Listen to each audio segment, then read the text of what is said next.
back to my channel. I thought we would take just a little break, a little pause from our Clear the Cart series that we are doing together here on YouTube. If you're like, girly, what are you talking about? I started a series at the beginning of, what month are we in? June. I think I started at the beginning of June. Yeah, where I am trying to clear my TBR cart, all 60 books that are on there by the end of the year. I've got the first 2 episodes of the series already up, but I was like, you know what?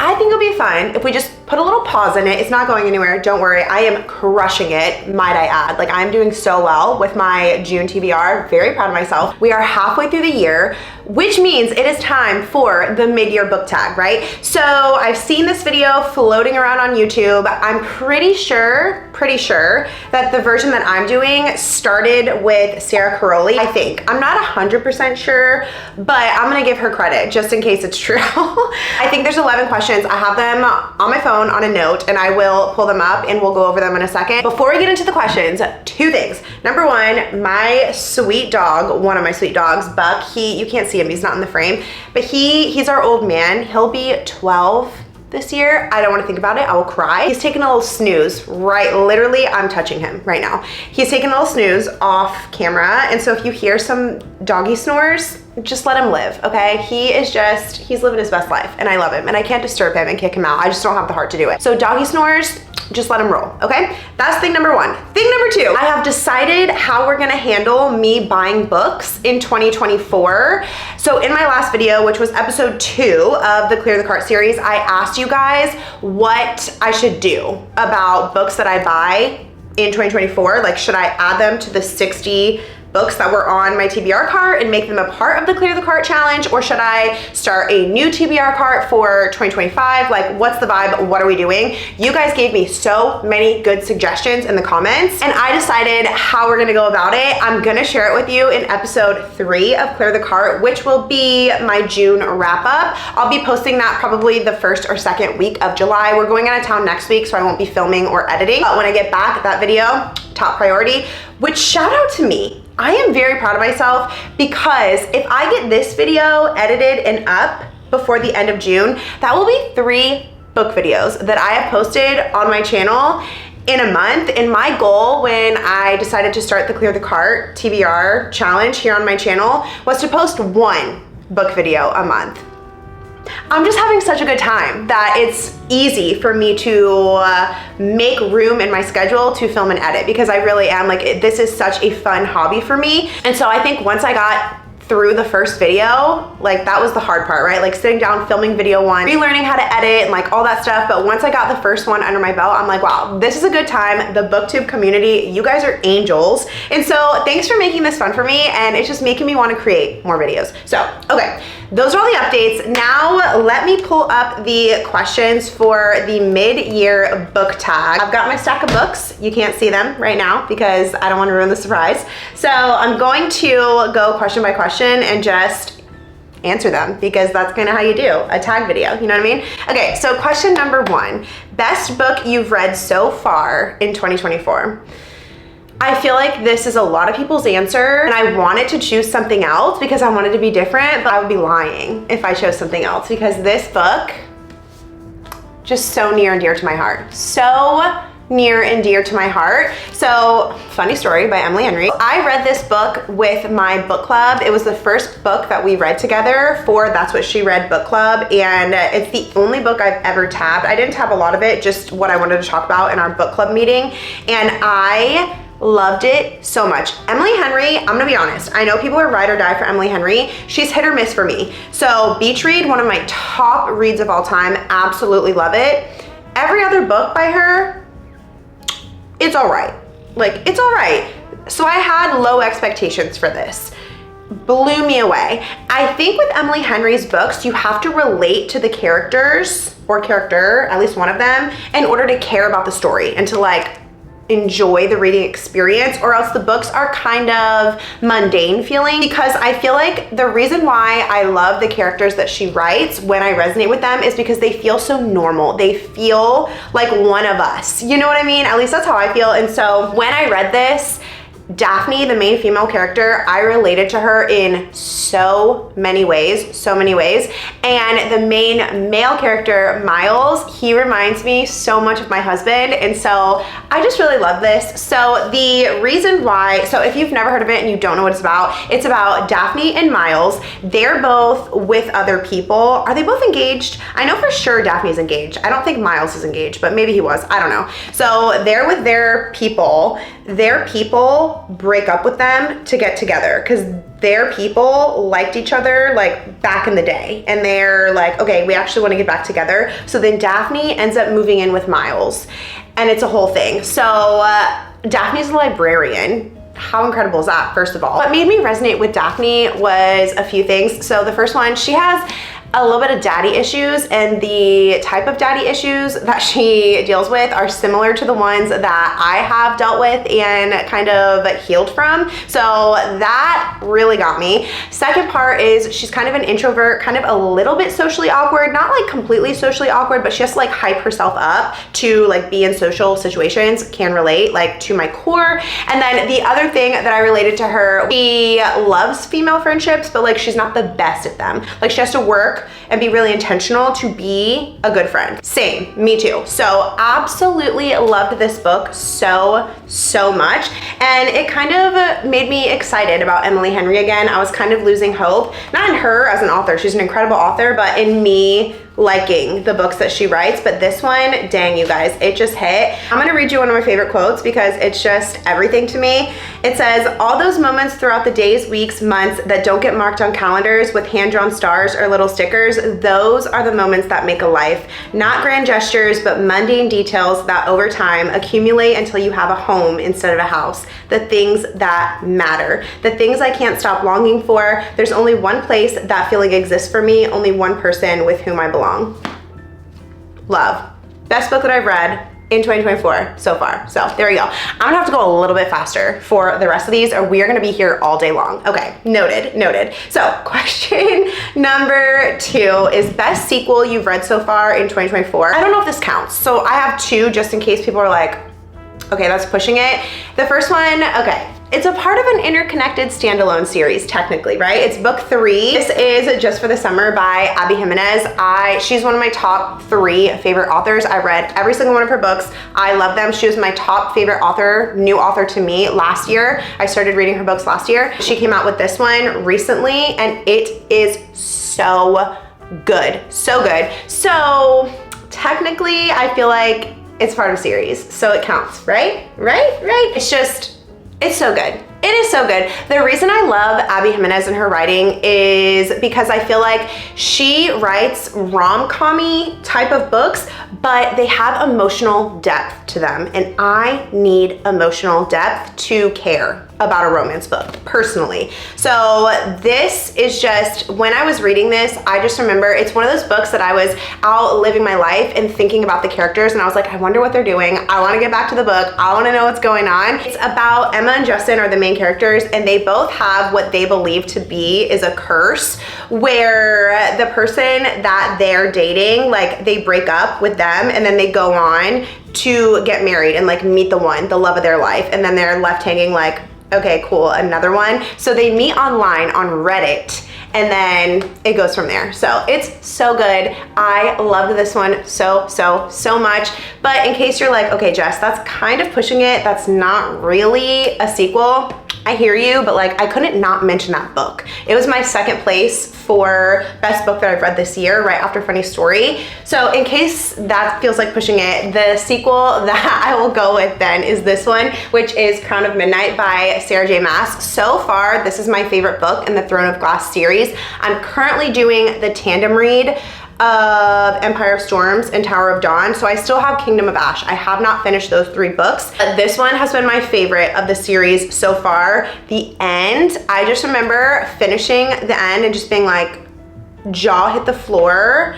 And I sat in silence for like a solid 5 minutes, just reeling. Can't really say much about this, but just know that the ending, I didn't see it coming and it had my jaw on the floor. So definitely a good sequel. I started the Throne of Glass series, honestly, I don't remember when, maybe February or March. So I'm just like slowly chugging along with it, but I am gonna finish it by the end of the summer. Mark my words, mark my words. Number 3, new releases you haven't read yet, but you want to. I have 2 for this. I actually just got both of them. One I got yesterday. So Love Unwritten by Lauren Asher. It's book 2 in the Lakefront Billionaires series. So this one, and then I'm really excited to read this one, The Rom-Commers. It's on my July TBR, so I'll be getting to this one pretty soon. I've heard nothing but good things about this. Like, I haven't heard one single negative thing about this. I've only read one other Catherine Center book, and so I am just so excited to dig into this. So these are the 2 new releases that I am so stoked to get to. Cannot wait, cannot wait. Question number 4, most anticipated release for the second half of the year. So I have 3 for this. Number 1 is Reckless by Lauren Roberts, comes out July 2nd. It comes after Powerless, which I read last year, and it was one of my top 10 reads of 2023. So cannot wait for the second book. I did read the novella Powerful, right? Yeah, Powerful, and I just cannot wait for Reckless. The second one that I'm excited for is a novel love story by Ashley Poston. I'm not sure. Are you sure? I'm not sure. I'm so excited for that one because I've only read one other Ashley Poston book. Poston? Which one is it? I don't know. I've only read one other book by that author, and it was The 7-Year Slip. I read it last year, one of my top books of the whole entire year. I made my best friend read that book because I loved it so much. She also loved it. So incredibly good. So I'm excited to read this one by her as well. And then my third most anticipated release for the second half of the year is Business Casual by BK Borson. I have read some of the books in the Love Light Farm series, but I haven't read the series in order. Not on purpose, but one came available on Libby and I was like, okay, we're gonna go for it. They're interconnected standalone, so like doesn't make that big of a difference, I don't think. But I am so excited to read Business Casual. I think all of them come out in July, so like really soon. I'm very excited to add them to my TBR cart over there. Question number 5 is biggest surprise. So the way that I took this question is books that I didn't think I was gonna like a ton, but I ended up really liking, which then I asked myself, I'm like, why are you reading them if you don't think you're gonna like them?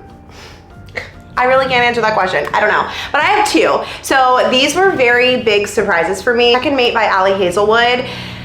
I have an interesting relationship with Ali Hazelwood. I loved The Love Hypothesis, but I also read it right when it came out, when I was first getting back into reading. And so I'm like, okay, maybe I liked anything that I was reading, because her other books that I've read since then, I've just been a little bit bored because they feel the same as The Love Hypothesis. Like, it seems like she just has been like copy pasting like the format of the books.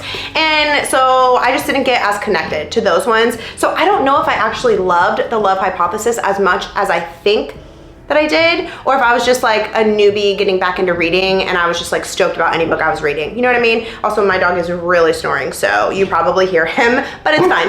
Did you hear that?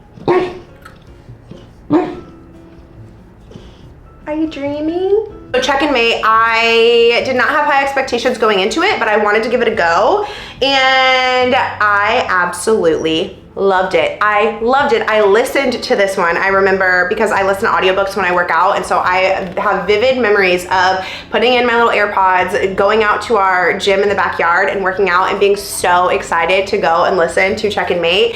I thought this was gonna be so boring because, as you can see, there's a lot of chess involved, and I don't know a dang thing about chess. You don't need to. You don't need to. So even if you don't know anything about chess, even if you've had kind of a weird relationship with Ali Hazelwood books like me, I would say give it a go. It honestly just captivated me in a way that I didn't expect it to. I was rooting for Mallory in all areas of her life, and I don't know, it just like reeled me in like I didn't expect it to. It's a short, simple, quick read, perfect for summer, so add it to your TBR. And then the other one is Love Redesigned by Lauren Asher. So I read this one a few months ago, and it was my first ever Lauren Asher book. And I'm gonna be honest, I had very low expectations because in my mind, for whatever reason, I pair together Lauren Asher, Lucy Score, and Elsie Silver. For some reason, those 3 authors just are like, a trifecta in my head. And I've talked about this before on my channel. I don't love Lucy Score and Elsie Silver. I like their storytelling, but their prose is a little crude for my taste. And so, I don't know, I thought this was gonna be the same way.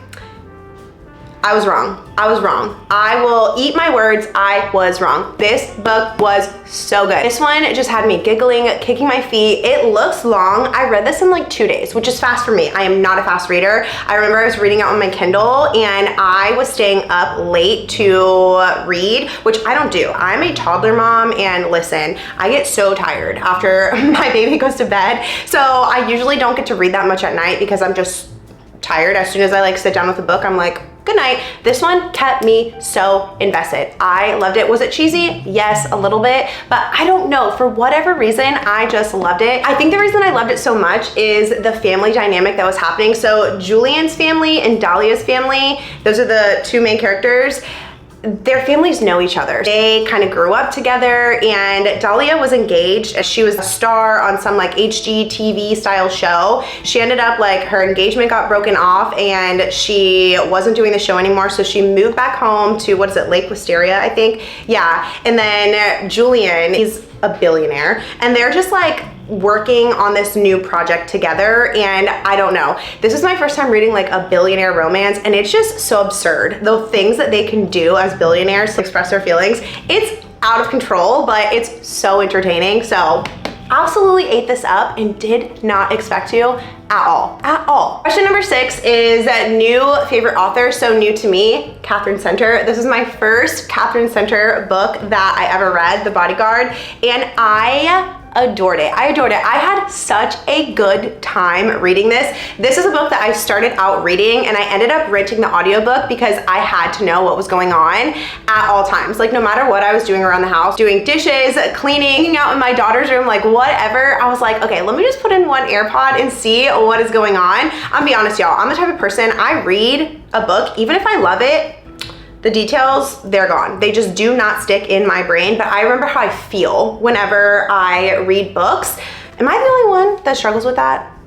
Maybe, I don't know. Let me know if you can relate to that. But so I don't remember names or anything. Hannah and Jack. Okay, it's coming back to me, it's coming back to me. So the thing that was really cool is The Bodyguard, the name of the book, The Bodyguard, was Hannah, not Jack. Hannah was Jack's bodyguard, and they had to fake date because Jack was going back home to his family's ranch or whatever, and he didn't want his family to know that he had a stalker, and so that's why he had a bodyguard. So instead of being like, hey, this is Hannah, my bodyguard, he was like, hey, this is Hannah, my girlfriend. And it was just, the writing was so fun. The writing felt very like upbeat and bubbly, and I felt like I was watching a movie when I was reading this book. It was like the perfect amount of cheesy. It wasn't too cheesy. It was like enjoyable cheesy. You know what I mean? So I definitely recommend this one. And since it was my first ever Catherine Center book, I am saying that she is a new favorite author.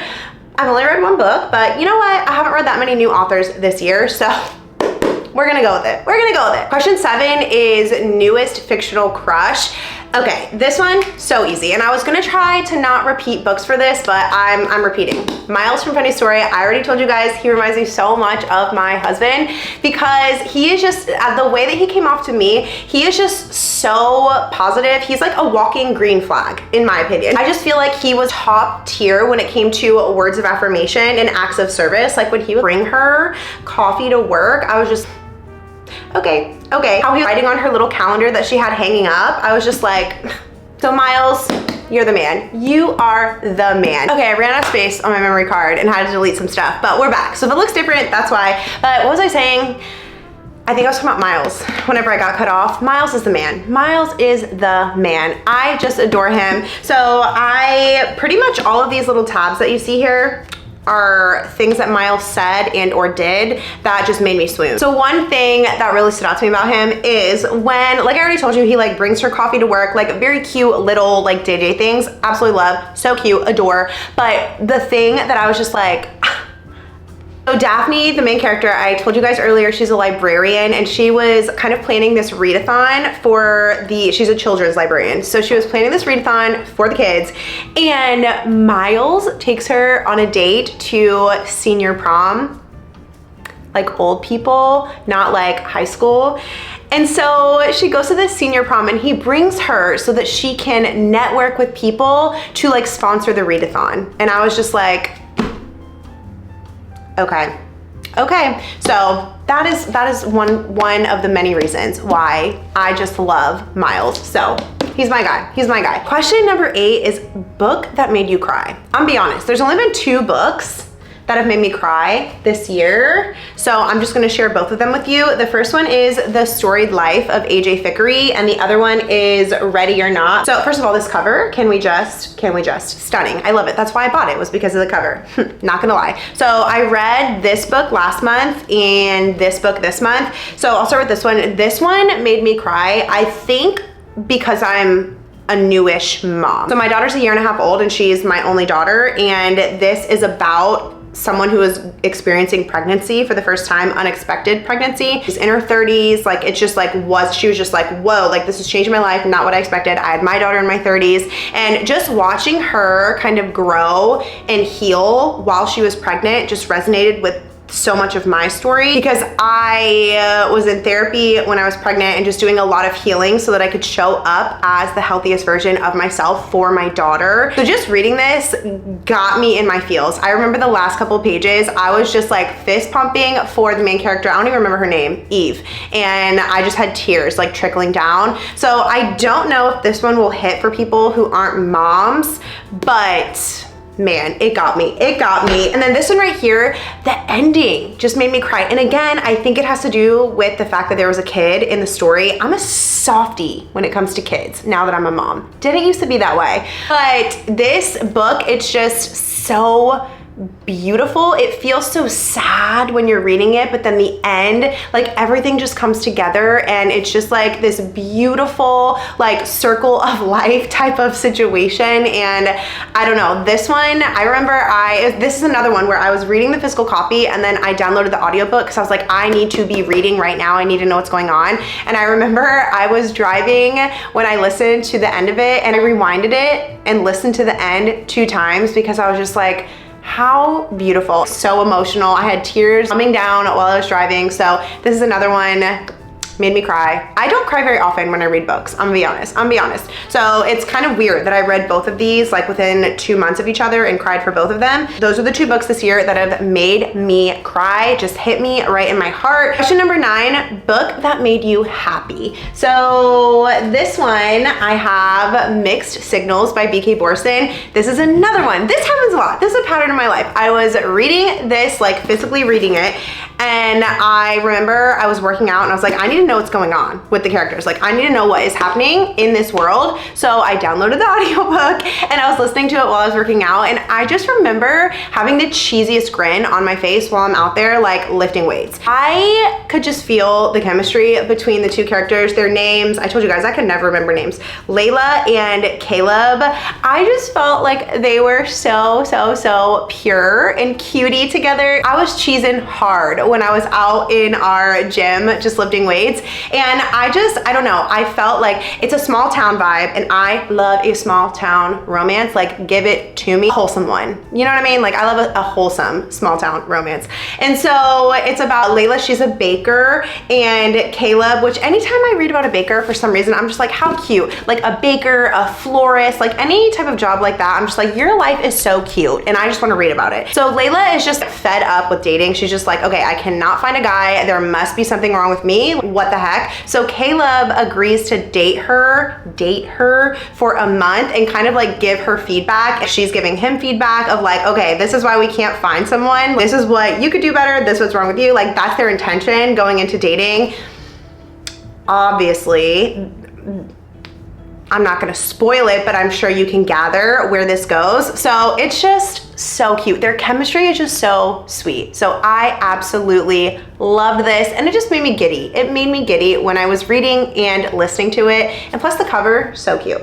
So cute. So that is the one that made me happy. Question number 10, most beautiful book you've bought so far this year or received. So I have two. One of them I'll put up here on the screen. It is a special edition copy of Beach Read. I don't have it yet. I ordered it this year, like already, but it doesn't come in until I think like October. I ordered it from Target. I cannot wait to have this copy of Beach Read on my shelf because it is stunning. It is stunning. And like I said earlier, Beach Read is one of my favorite books of all time. I have an emotional tie to that book because it is the book that I read first that got me back into reading fiction as an adult back in, I think, 2021. And so me and Beach Read, we're like this. We're like this. So to have a special edition copy that is just so pretty, I'm so excited. But I also wanted to show you one that I actually have on my shelf. Picking Daisies on Sundays. And this book, I'm not gonna lie, I bought it because of the cover. Like, how could you not? Like, look at that. Can you see it? It's kind of light, so it might be kind of hard to see, but just take my word for it. It is so pretty. It's so pretty, so cute.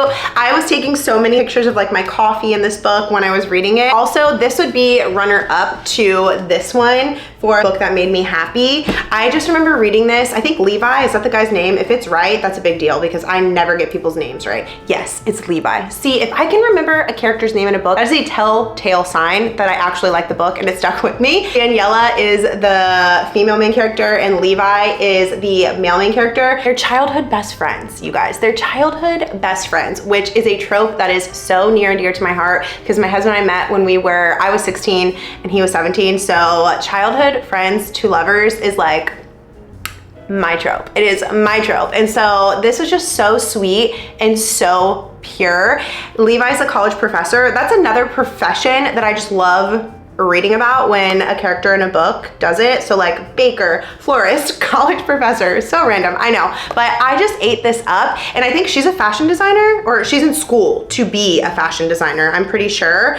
And just watching how he showed up for her, I was like, I'm done. I'm done. It just made me giddy. That's another, okay, so these two books right here, that's just the word that comes to mind is giddy, giddy. If you want to feel giddy, read these books. Question number 11. What books do you need to read by the end of the year?